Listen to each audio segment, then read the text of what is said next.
nothing. Und you will be happy.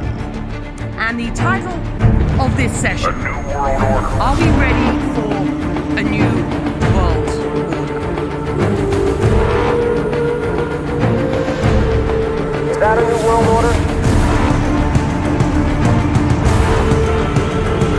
While 1,000 wars raged across the span of human existence.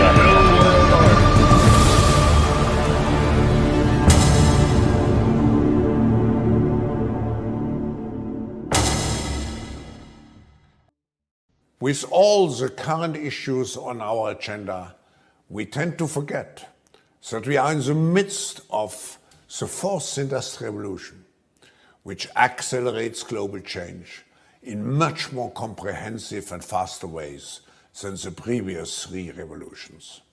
I'm proud that the government of Dubai has been so foresighted in establishing a Center for the Fourth Industrial Revolution in cooperation with the World Economic Forum. The objective is to quickly recognize the potential of new technologies, as well as develop the necessary ethical and political frameworks around those new technologies to ensure that those technologies are human-centered and society-oriented.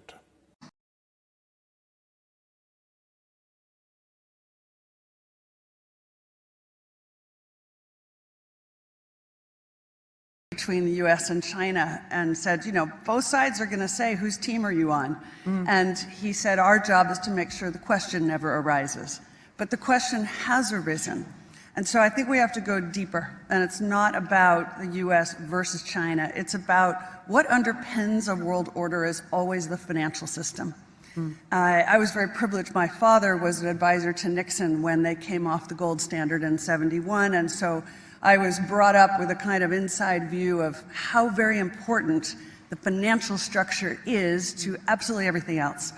And what we're seeing in the world today, I think, is we are on the brink of a dramatic change where we are about to, and I'll say this boldly, we're about to abandon the traditional system of money and accounting and introduce a new one. And the new one, the new accounting, is what we call blockchain. It means digital.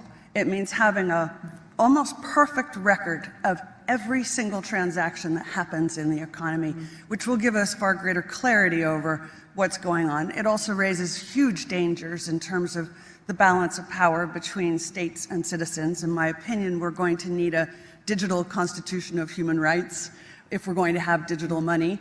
But also, this new money will be sovereign in nature. Most people think that digital money is crypto and private. But what I see are superpowers introducing digital currency. The Chinese were the first. The US is on the brink, I think, of moving in the same direction. The Europeans have committed to that as well. And the question is, will that new system of digital money and digital accounting accommodate the competing needs of the citizens of all these locations so that every human being has a chance to have a better life? Because that's the only measure of whether a world order really serves. You will own nothing. Und you will be happy.